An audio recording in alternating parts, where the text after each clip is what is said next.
Ready, set, go. So, hey everybody, welcome to the second edition of Higher Margins. I am so stoked to have my second guest, Guy Rocourt. For those of you who don't know, he's one of the co-founders of Papa and Barkley, co-founder of Clea Midlife, and the founder of GR Cannabis Consulting. He's a 25-year cannabis perfect, probably 25 or more, but a little longer than that at this point. One of the most legendary figures in wellness, cannabis, life.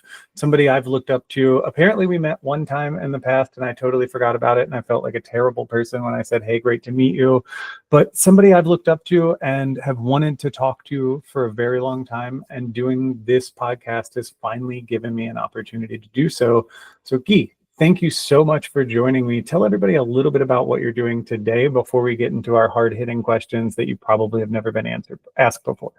Okay, yeah. Hey, thank you for having me. It's always appreciated. I'm coming off a high. Last weekend was the California State Fair. So right off, I think just having cannabis in the California State Fair, cannabis in the fourth largest economy in the world, I think says something. You know, California produces 75% of the fruits, vegetables, and nuts that the nation eats. And having cannabis be part of that agricultural community is awesome. And not to pat myself on the back, I did win my second Golden Bear.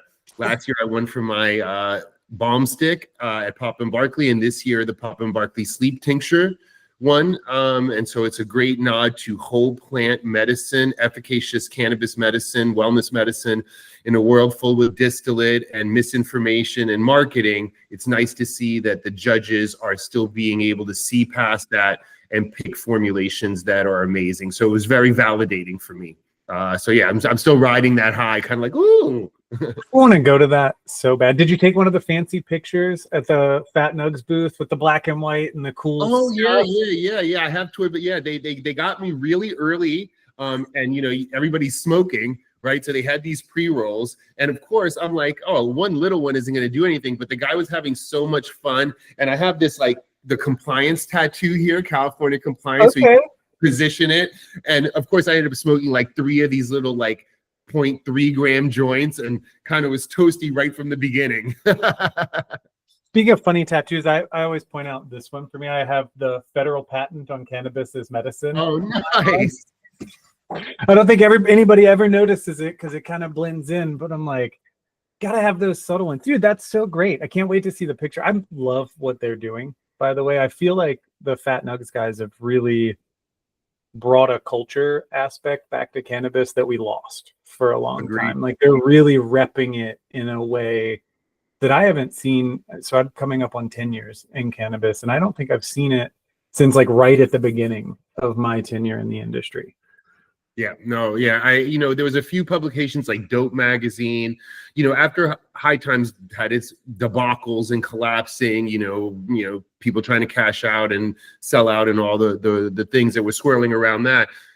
Since then, we really haven't had a publication that is very lifestyle, and the Faces series they're doing, kind of showing everybody and, particularly showing people smoking and like their expressions or whatnot. Yeah, I was really happy to participate in that. That's so cool, man. I'm super jealous. I really want to go to the California State Fair. We had our county fair and they had hemp plants in it. So that kind of counts here in rural Virginia. That's a big step in rural Virginia. So let's get into some of my questions, man. What's something you've outgrown philosophically or emotionally, but you still sometimes miss? The need to argue with people to prove I'm right. Like I still miss it. Like I still missing getting into dialogue, but as the world has just fallen into a little bit of chaos and misinformation, on the social media things, sometimes you get a troll that says something and I would go back and forth, and I'm happy to just let them have the last word now. Sometimes I miss engaging and fighting misinformation, but I've been doing it for so long, especially in cannabis, that yeah, I'm glad I'm evolved past it. It's like keeps my cortisol down and my blood down. But I do miss it because sometimes I'm just like, oh, I want to jump in and just say something and beat this person up, but I'm not going to do it. I don't feel like we have discourse in the world anymore. Like the real intellectual conversations where you can just talk about ideas. It just kind of becomes a a yelling match or an insult slinging contest. And yesterday I had to say, I did get a little bit involved with this one gentleman yesterday. And at one point I had to be like, are you trying to communicate that you're emotional? Because he kept doing the whole capital letters and multiple exclamation points and question marks. And I was just like, and I think we don't have discourse because people are not willing to be wrong when they're faced with data and objective truth, right?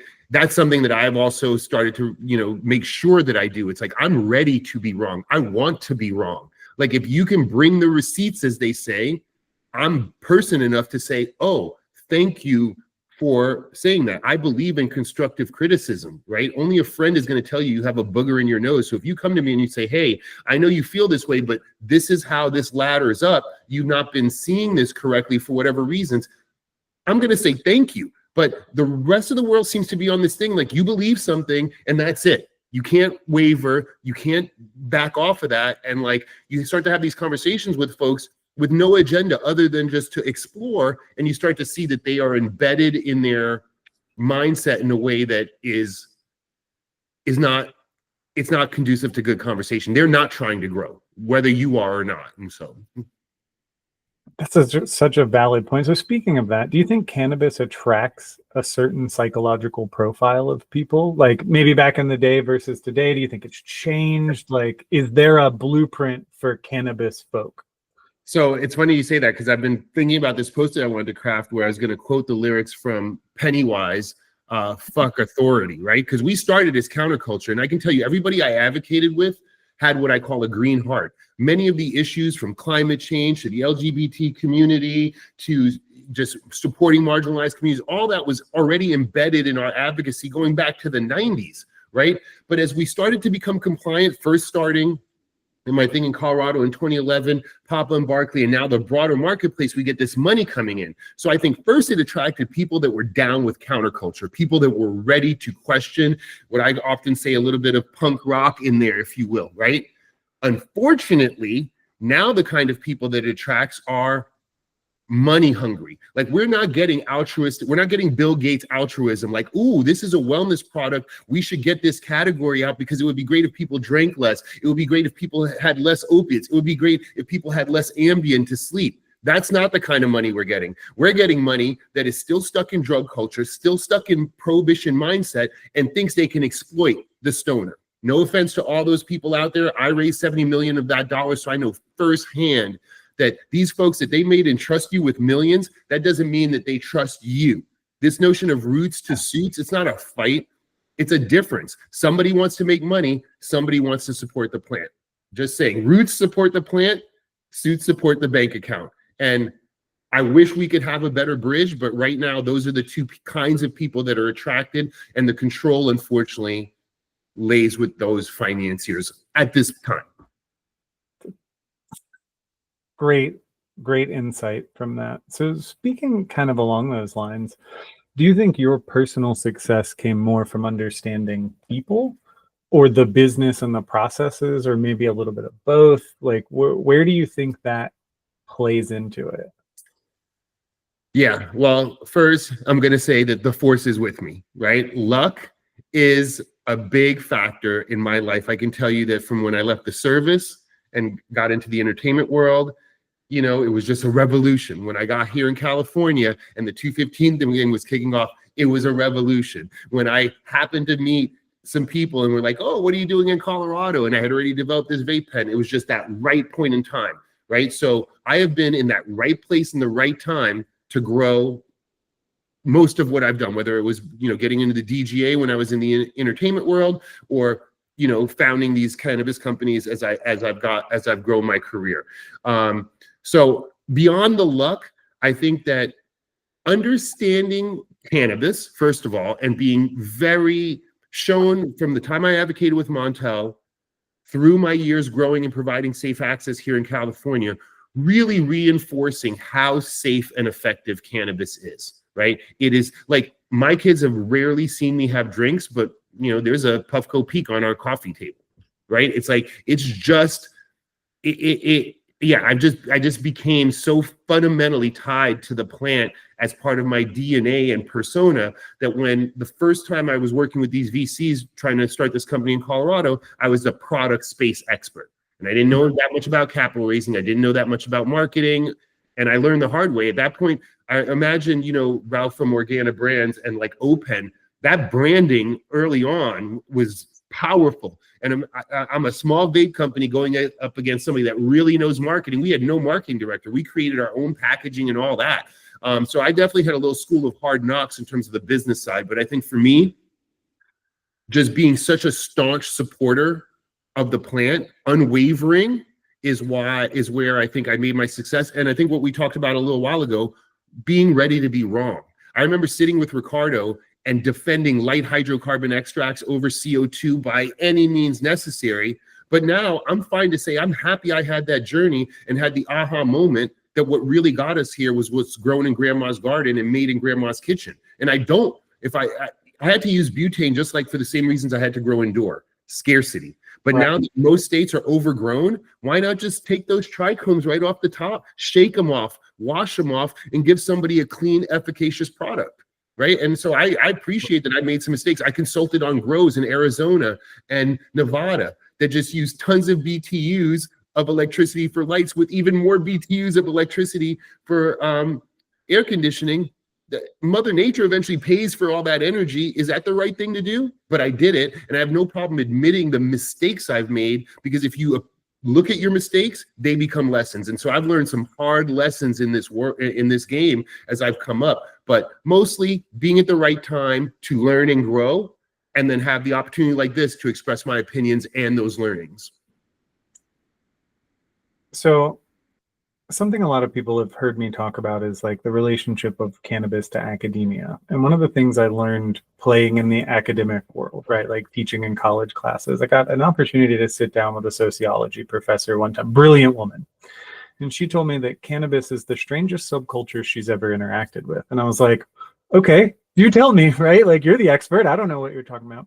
And she broke it down like this. She said, cannabis is the only subculture that is both an opt-in and an opt-out subculture at the same time. So for those that probably don't know what the hell I'm talking about, that are going to listen to this, an opt-in subculture is like the punk rock, the skateboarding, that I have to overcome societal stigma, like the sorry mom, fuck you guys, I'm doing it anyways, to be part of it. Versus an opt-out subculture would be something like going to bars in your 20s and 30s. If you don't do it, you're the weirdo. Or, oh, I'm not an iPhone guy. What the fuck is wrong with him? Like, those are opt-out subcultures. And cannabis is the only one that it depends on your social circles, right? So like for you and I, it's an opt-out subculture at this point, where if I run across someone in my daily life that doesn't know who I am, doesn't know who you are, like we're just dudes on the street, it's weird for us to interact with people who don't consume cannabis at least once in a while, versus if I go to like rural Georgia and I go to some random town and I walk into a convenience store, I'm the fucking weirdo if I smell like weed. And I find that to be such a fascinating thing. So like, you've been in cannabis for a long time. How has it been to experience this like ebb and flow and shift? Have you been like kind of isolated from it because you're just the weed guy from day one? Or have you seen that difference in your outside of our like social circles world? Yeah, interesting question. So it's funny because I love my cannabis people, and I feel more comfortable. I also, for a long time, did drink and had a seat at my local bar, like Cheers style. You know, I think that for me, I have now at this point in my advocacy world, I just have zero tolerance. I am that cannabis guy. I'm that weed guy. And if you're not, I'm just so secure in my cannabis bond feeds that I'm going to talk to you about it. I don't wear it on my sleeve. Like, so it's like, if it comes up. I mean, you literally do. You have the tattoo. Like, just calling you out a little bit. Sorry. That's so funny. If it comes up, you know, I'm ready to educate people. I'm ready to talk to people about it. I'm ready to I won't stand for misinformation being spewed around me. That's for sure. I'm gonna talk about it. More frustrating recently, though, unfortunately, is coming from those who want to be part of the community And I feel like it's deja vu. I grew up in New York City. I don't know if you know this. And I grew up punk rock on the Lower East Side, Thompson Square riots, that whole like, late mid 80s vibe that was going on. And of course, back then we had that word poser, right? If you came into our crew and you weren't, were you just like, some metalhead trying to be punk rock or what's going on? And now in our industry, I find myself with people coming up to me telling me that they only use gummies. I only use the gummies at night. And of course, now I have to be like, that's like saying you have a black friend, bro. You're showing your bias. All cannabis is wellness. You don't have to justify your use. Okay. And so I find myself more frustrated and more awkward when I'm talking to a cannabis professional, sometimes successful. And I'm like, I don't think this guy actually likes the plant. I think this guy hasn't done his work or their work, male or female, deprogramming the demonization that we were all put on us. It's like the problem with systemic bias is we have to admit that we were duped or that we were wrong. That's the only way to get systemic bias out. You can't legislate it out. It's not a stroke of a pen. Each one of us has to say, oh shit, for X amount of years, I believed something and that was incorrect. And now I have to just be like, oh shit, I was wrong. A lot of people that seems to really vex them and they try to come at it on different angles and end up saying things like, well, I only use it at night. Oh, okay, right? Whatever. Congratulations, bro. Like, so I find myself feeling more awkward sometimes in now cannabis circles than I do in the normal world. Because in the normal world, it's like I think people are ready to hear that information, and they don't necessarily have anything to protect. But how many times have I talked to a person in the hemp space and they continue to double and triple down that somehow hemp is different than cannabis? And I'm like, bro, if you're making t-shirts, sure, hemp is different. But don't tell me you're making an intoxicating beverage or gummy, but you're using the hemp plant and somehow it's different. Like, because I'm gonna lose my mind. right. Like we all know, like it's weed, bro. You're just growing weed. You found a loophole to make extra cash. Like, no judgment, but be honest with what you're doing. Like, at least amongst us professionals, us kids. I have THCA plants under my hemp license in my greenhouse in my backyard right now. Yep. Like, let's just be honest about what we're doing, dog. Like, I'm so about that. So I grew up in like Richmond, DC hardcore scene, going to shows in New Jersey, New York, up and down the East Coast. Yeah, that's how I grew up. So I feel that. So let's take a little bit of a hard shift. If you were starting from scratch today, like brand new, I want to get into cannabis. No name, no contacts, no money. You aren't you. What's the first thing you would do? I would take the Ganja GPS program, and that's not a plug because I'm in it, but education is king, right? For me, it's always been king, right? I'm a first generation immigrant, and I've always valued the concept of education. My sister's 12 years older than me, and one of the most profound things she ever said to me when I was like kind of like starting to be a little bit too much of a street kid was like, you need to speak like a newscaster. You should never give away who you are by how you speak. There's the King's English, and then there's our English, right? And you have to be able to understand, code shifting and context, and when you speak and why and how you speak has a context, right? And so I've always valued education. When I started my first company in Colorado and I had to hire people, I hired people that had already gotten their MED card. There was no education at that time, but the fact that they had got their MMED card suggested that they were invested. They were investing in themselves. Education and a diploma has a lot to do with what you learn, but I think it says more that you are ready to invest and bet on yourself. Grow yourself. That's what it says to me. So if I had nothing right now in any industry that I was trying to get into, first thing I would look for is basic education in that industry, some credential to say, I'm investing myself. I want to learn. And I believe that employers and other people in the industry would respect that and scoop you up. I love that. I really want to take the Ganja class. I also have been like straight up pitching Max, just so you know, to bring a couple of Ganjas to do a GCO machine.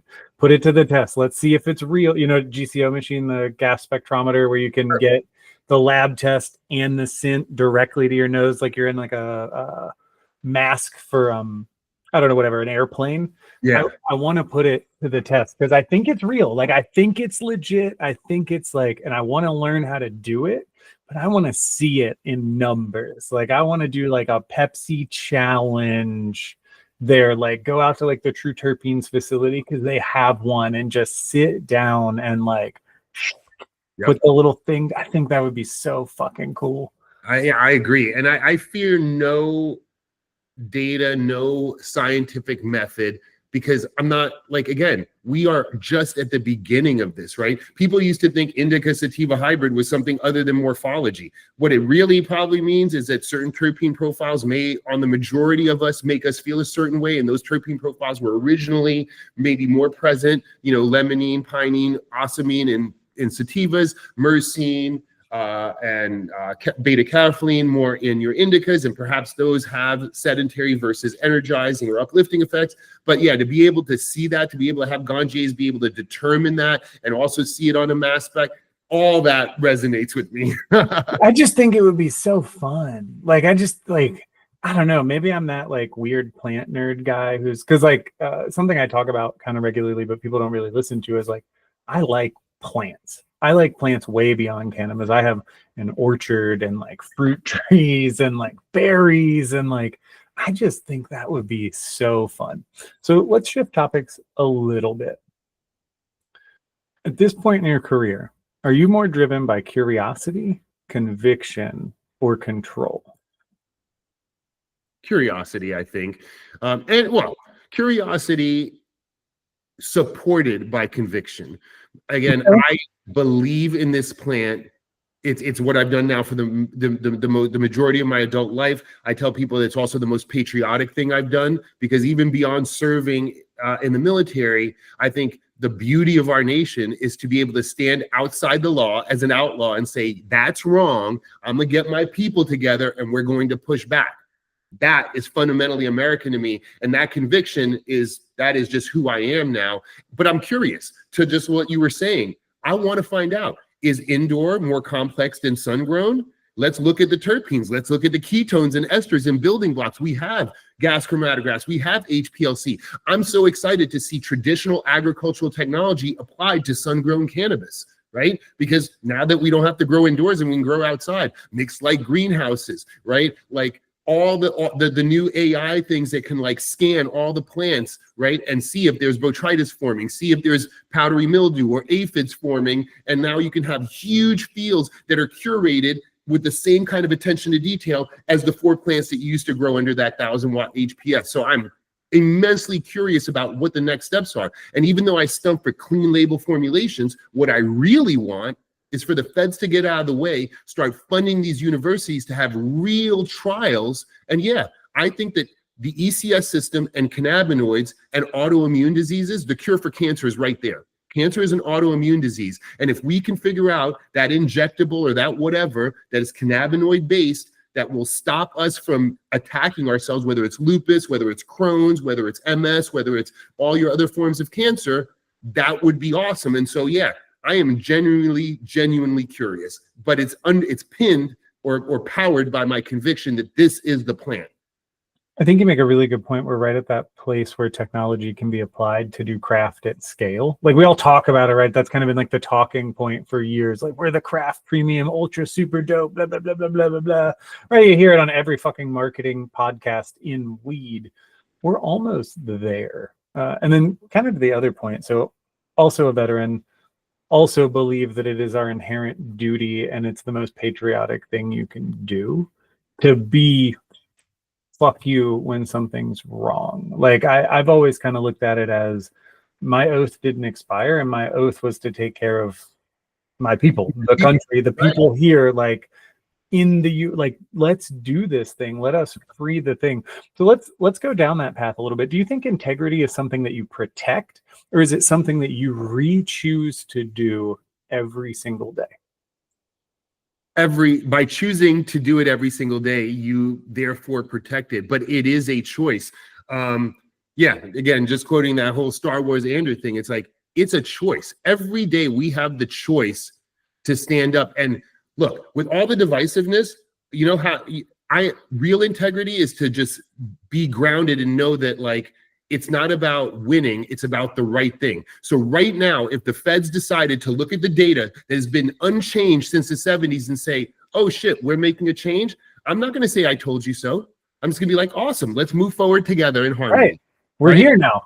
Right. So making that choice of integrity and staying on mission, as it were, is super important, right? Integrity is not, you don't protect it. You choose every day to do the right thing. So when somebody comes around, as it were, doing the right thing is not saying I told you so, is just being like, oh, okay, we're now talking the same language. Thank you. Awesome. Happy to have you aboard, right? So as we are ever more divided as a nation, some of us have to be person enough to say, I don't need to win. I just want to look at the facts. If you prove me wrong, I'm wrong. If you come around and see facts and we both understand that the sky is blue, then that's great. But there is no I told you so. There is no winning in harmony, right? And we have to make that choice every day, right? To me, that is where my integrity is. Because look, I was younger. There used to be a time where I did not feel like that, right? It's like, this is definitely old man status of like, no, I'm secure in what I do and what I know. And me beating you or you coming around the way my thinking is not what validates me. I've already validated myself, and so now I'm ready. You know, they say empty vessel fills no cups. I'm full and ready to fill cups. All the people have to do is reach out.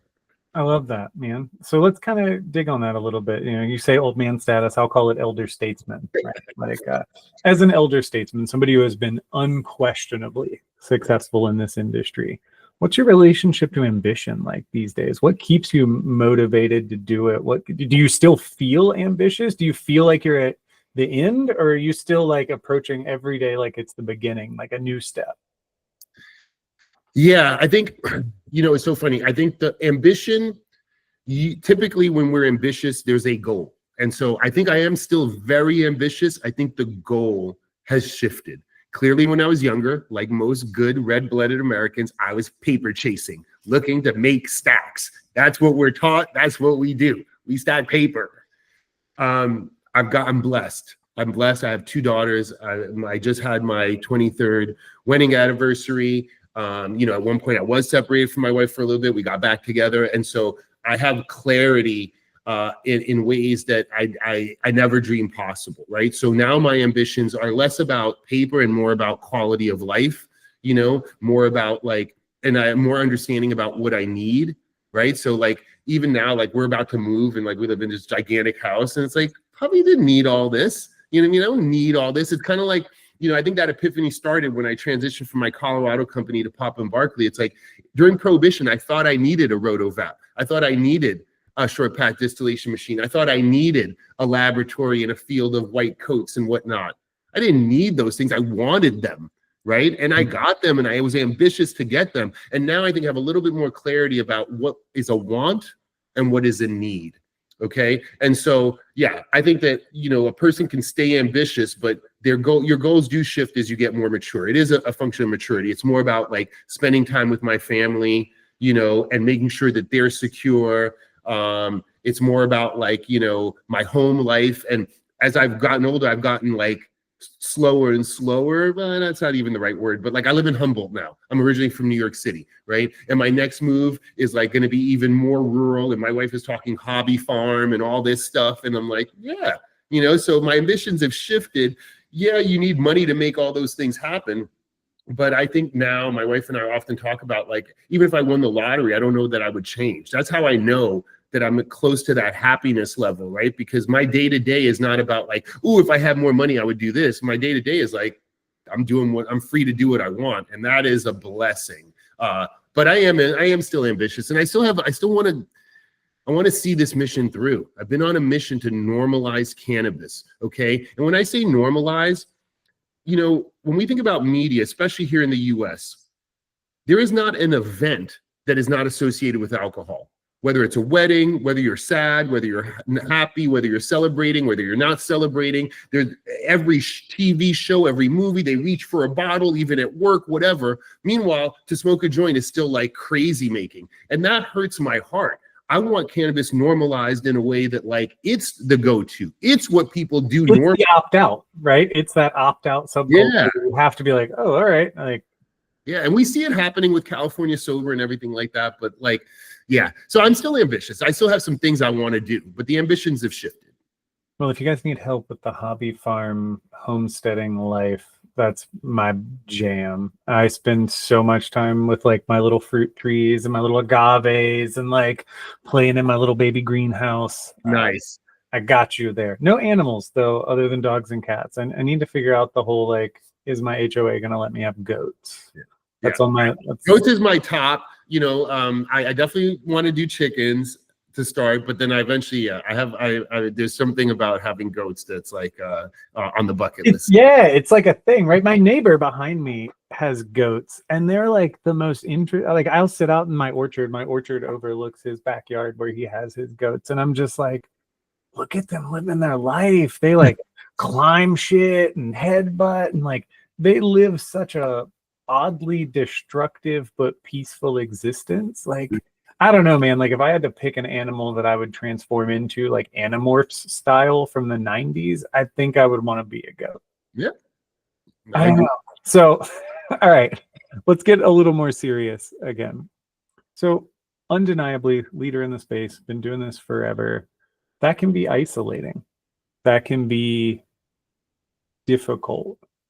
Do you feel lonely? Do you feel connected? What do you do to prevent that loneliness? Like, is there like a speed dial group that you like reach out to? Well, honestly, being on shows like this and being able to talk about my experiences really helps. It makes me feel connected to the community.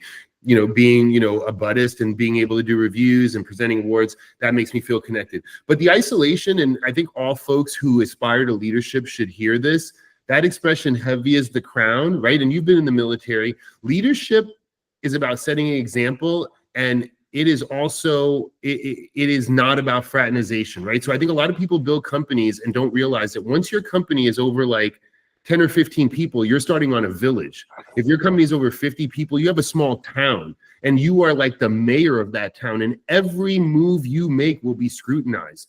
Okay. And so now I find myself in what's isolating is like, yeah, every move I make feels like it might be scrutinized. Right. And also, it's not that luckily I live my truth, but it's like, yeah, I feel like if I make any move I make, I would have to justify. Right. So for instance, as a licensed provider, I was a little bit down on the hemp thing. Of course, I called out the hemp, the loophole.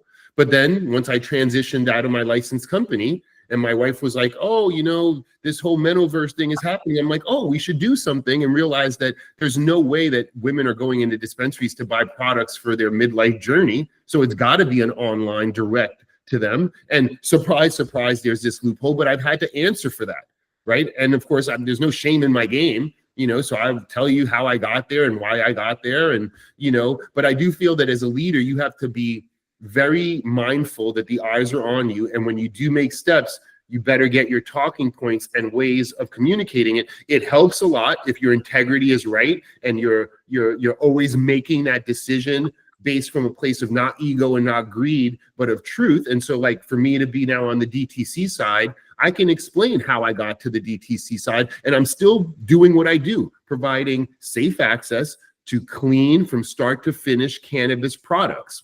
I'm still doing that. Now, the legal people might want to pepper it with all kinds of different words, but I'm going to put that on them. Right. It's still the same plant. You're still doing what you've always done. You're just in a different format.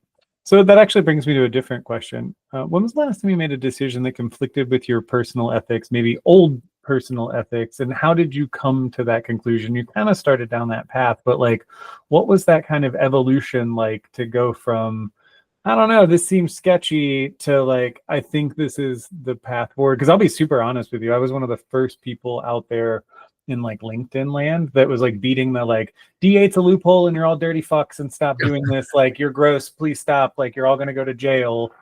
And I'm happy to say I was wrong, right? Like that loophole has become a cat out of the bag, has become the like, well, damn, cannabis is almost federally legal if you look at it from a certain point of view. So like, what was that kind of like mental gymnastics evolution that you went through? Yeah. So there are two things that I'll cop to. And, again, I try to live with total transparency. It's a whole other thing that I've been really doing in my life. So on just moving from a licensed provider to a quote unquote word semantic hemp space provider, First time I really saw it executed right was Rose Delights. You know, they just abandoned California market. They were a competitor of My Gummy, and so we were doing some sparring at one point. And they go out, they do a completely solventless product, all natural, clean from start to finish, explain it on their website, even in their FAQs. What's the difference between marijuana and hemp? And they're like, it's the same. It's right there, and they're just telling you. And meanwhile, they're delivering directly to your door. And I was like, okay. I was like, and then, you know, I had to make peace with, like, my job is not semantics. My job is providing safe access to cannabis as an alternative. And if I can do that nationwide, do I really care about the semantics? But I'll go deeper. When the CBD thing first started happening in 2018, we were already in Pop and Barkley. And of course, the board was just like, we got to get online. And they wanted me to call it hemp. And I was like, I'm not going to add to misinformation, right? And I felt like my hand got forced. And so that's why this reversal was even harder. But I can tell you another one that I'm making peace with every single day and have currently been proven wrong by data. When I first saw hemp beverages or any cannabis beverage coming out, I was like, that seems odd. Like, why would we drink cannabis? And then it started getting traction and people were talking about, like, you know, Cal Sober is an alternative and whatnot. I was like, but we already drink something. I was like, is this just an attempt to normalize cannabis and make it easier for people who are already drinking? I don't understand this form factor. And many people know that I just railed against it, right? And of course, now I find myself, the next SKU I'm developing for my wife's company is a drink beverage. I've had to make peace with the fact that the data shows that beverages are sought after by the consumer. Am I still going to tell somebody that a 5 milligram CBD beverage does fuck all and is just a joke? It's ridiculous. 5 milligrams THC, okay, you have my attention, right? Maybe you drink that beverage like you do a White Claw, couple of them, and you get something. But I don't really understand the beverage concept. I still think that it's just cannabis shame and trying to normalize it by something we already do. And I think that cannabis should open up the opportunity for something completely different. Imagine a United States where instead of just this, like the Starbucks vibe started to have a little bit more of the Amsterdam coffee shop where we could congregate, socialize in a place that just didn't have alcohol. It's hard to envision, right? But a lot of youngsters now understand the pitfalls of alcohol, but yet we need social connection. We need IRL, as it were, right? And when we meet there, shouldn't there be a different model? We already have this model, right? Never mind the onset time. It's not the same social lubricant. Cannabis is not like alcohol, so you don't need to be drinking it like that, right? So I still have reservations about that sector, but I've had to make peace with the fact that the data is real. And as a business person, not being in that beverage space seems foolish now, right? So yeah, you know, again, just trying to be transparent. It's like I am willing to change as long as I can articulate, just like you allowed me the opportunity to tell you, like, this is how I came to it. There's no shame in my game, right? I was not right about the beverages taking off. I thought that it was just bullshit. And I was mostly confused until I saw Pabst do it. And then I had my first Pabst when they first came out. Like, I literally have like can number 2 sitting over here from them. Like, I have a PBR tattoo because, you know, back to the punk rock conversation, right? Like, that was the people's beer of Richmond, yada yada. My point is, I was super confused by beverages for the longest time at first. I was like, what the fuck? And then Pabst put one out and I was like, all right, let me go see them. Let me try it. I met the president of Pabst Labs. I hung out with the guys. I'm like, if these guys are doing it, like, this tastes good. Didn't do shit for me the first time, I'll be honest, right? It was like a 5 milligram drink. And I'm like, what the fuck? My second interaction with the drinks was when California changed their rules from 10 milligrams per bottle to 10 milligrams per serving. And I don't remember the company, but they did the 100 milligram bottle, where it was supposed to be 10 servings in the big bottle. Oh, Hemp Hitters, maybe it sounds like. It was at, I think it was the Above the Clouds after party at Hall of Flowers, like 5 years ago, maybe 4 or 5, I don't know, whatever, a couple of years ago. I drank the whole 100 milligram thinking it was 10 milligrams at that party. And I was supposed to be doing like influencer, like, for lack of a better word, babysitting at the time. And I'll never forget when that hit. And I was like, oh, you can get real high off this. Like, you can get to that point where you're like,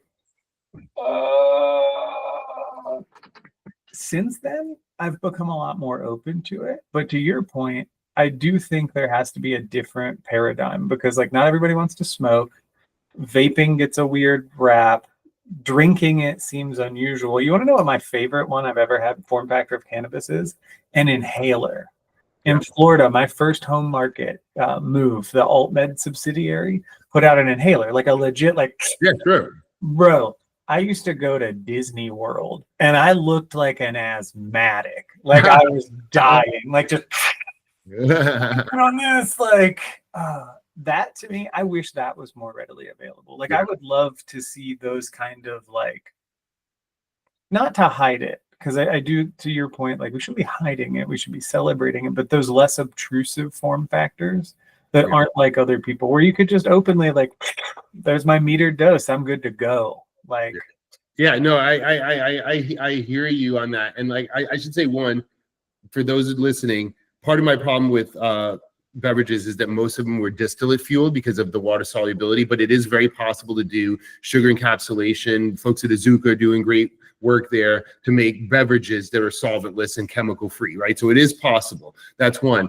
And then, you know, when you think about the modalities, semantics plays into it. Recently, you know, not just because I love making good concentrates, but I think aromatherapy, or what we call dabbing, because that's what it is it's really in the messaging. You know, my mom was always down on me growing, and she's, you know, only recently made peace with, you know, my now career, my life, as it were. But I introduced her to the Puffco Proxy, and the beauty there is, one, it is potent, but that means you don't need to take a big sip. Right? Remember, the gift of legalization is abundance. Sure, at one point, solventless concentrates were $90, but that won't be forever. We should all expect price compression because the commodity is going to grow, as we should let it, right? And when it is priced right, we won't be doing dabs and holding it in as if it's like this scarce thing, trying to get as high as we can. How about we just take some sips? A little sip, smell the terpenes, right? Keep it really, really low. It's not about vapor production. It's not about throat hit. It's just about breathing it in. And eventually, just like with my mom, she was like doing it. She's like, I don't feel anything. I was like, do you taste it? And she could taste it. And then I would switch, you know, from a garlic cookies to like something like a strawberry lemonade. So they had two distinct profiles. And at one point I could see her eyes starting to get glassy. I was like, why don't we stop here? Right? So again, the semantics around dabbing and like, oh, concentrates are so potent, versus really thinking through aromatherapy in a way to have cannabinoids with instant efficacy, carcinogen free, right? You don't have to cough. You don't have to do a 1 gram drop glob like you see the kids doing, right? So this, how we socialize, how we commune with cannabis still requires a little bit more of the bias to abate, and for us to be a little bit more open to how not dangerous it is, right? And then we can start to say, okay, well, when we get together with the homies, gummies, too long, beverages, I think, too long, smoking indoors may bother your neighbor, right?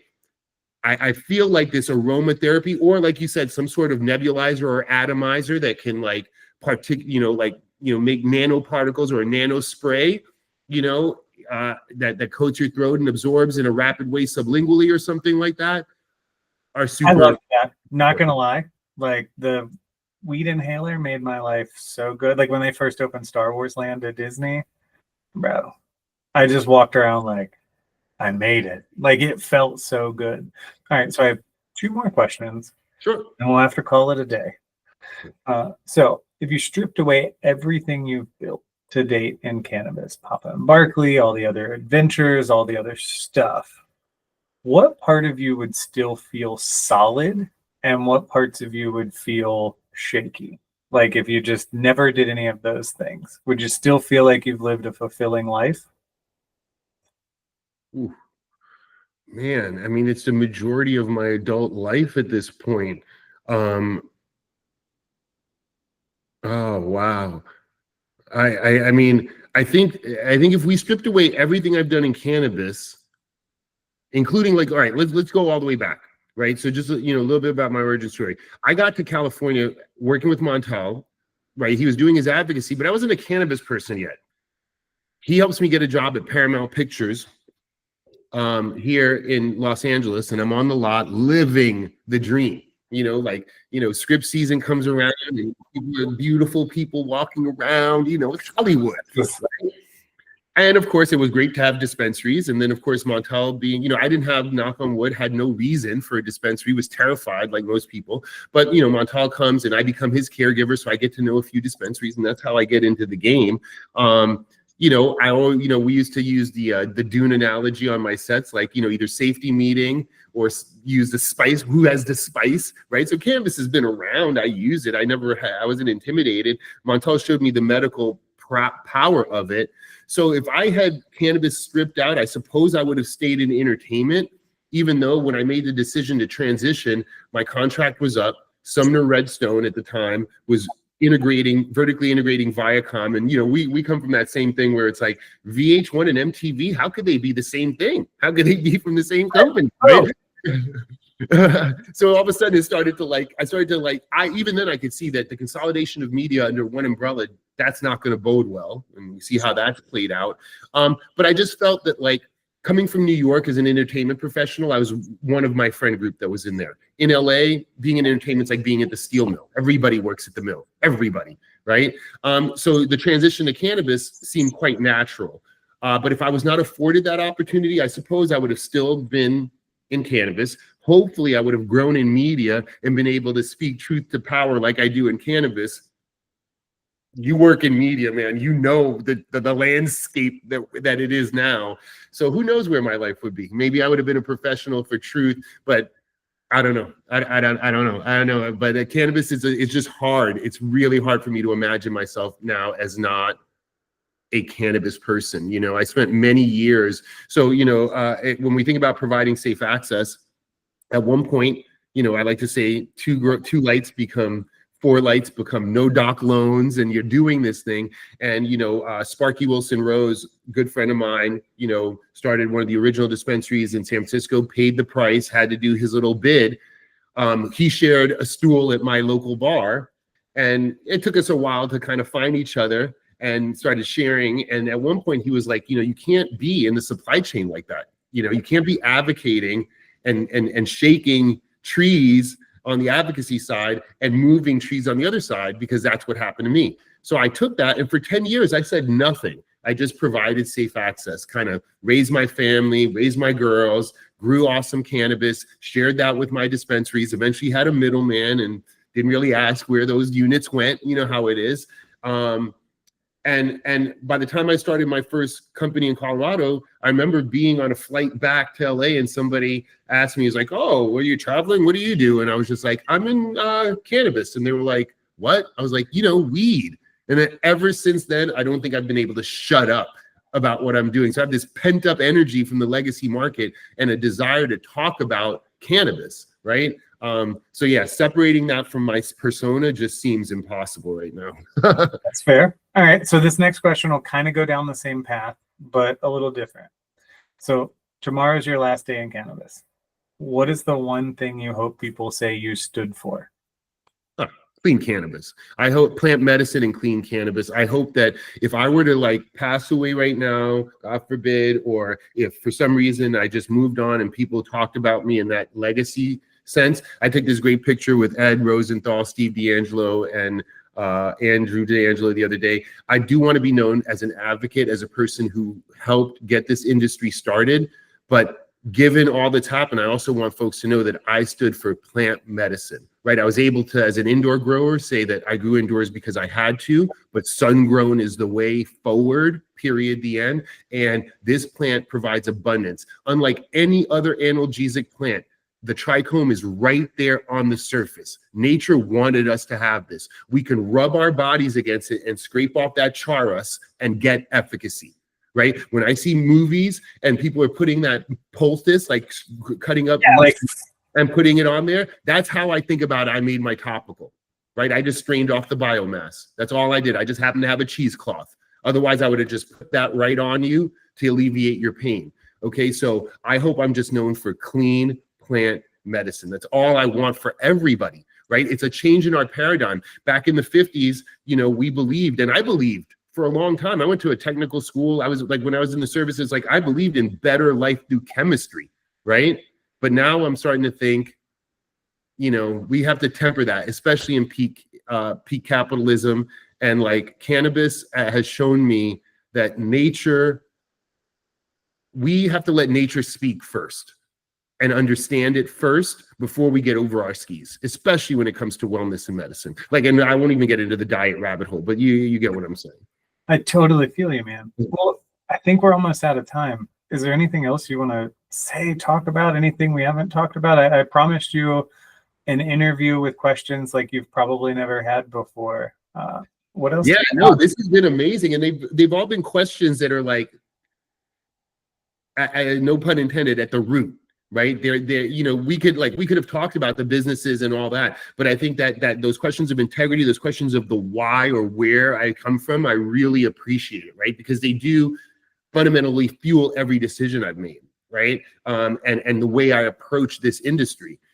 So yeah, look, I mean, shameless plug, Clea Midlife, for all the ladies listening, that, you know, perimenopause starts at as early as 35. Don't go into a doctor. I just was talking to Corinne from Azuka, and she was saying that her doctor, she had a 2-day hot flash while she was at this conference, and her doctor told her it's because she's fat. It's like menopause, just like cannabis, is a conversation that people just don't want to have. The women don't want to have it because it makes them feel, they think they're old. Medical professionals are not up on it, just like they're not up on cannabis and diet. So you have to educate yourself. Definitely check out the site. It's not about cannabis. It's about the menopause revolution and changing that paradigm, right? I can tell you as a mature person that, you know, women go through different phases. They're awesome when they're young. They're awesome when they're mothers, and they're awesome when they're strong matriarchs, right? They are much more complicated than we are. And it's incumbent on us to learn that. Right. I saw a great post today, this guy about, you know, talking about his daughter, and like one guy was like, I don't change my daughter's diapers, because it's like, you need to change your programming, dude. We need to learn as much about women as they need to learn about men. We're all humans here, right? And there's never an excuse to be ignorant, right? So I've learned a lot about women in midlife and how complicated their journey is and their hormonal changes, right? But it doesn't mean you're old. It just makes you stronger. That next phase in your life, we all probably have strong moms, strong grandmoms, right? And that's forged in fire. That's what that hot flash is. My grandma ruled the roost till the final day. Yeah, you know, my mom too, dude. She's the matriarch of our family, and it's like, you know, that happens from, you know, getting through that. You know, back in the 50s, we keep talking about that time period in the nation recently, but you could be arrested for cannabis, and guess what? Your husband could have you arrested because you were going through basic hormonal fluctuations associated with menopause, right? So yeah, besides that shameless plug for my current company, nah, man, you've asked, thank you for this. This was an amazing interview. Very, very fundamental questions, you know, that make me, I think it's the first time that I've like shared myself more than I've just shared my cannabis products or company experiences. That was my goal. So thank you so much for being number 2. I so appreciate it, man. Oh no, it's an honor, man. Thank you.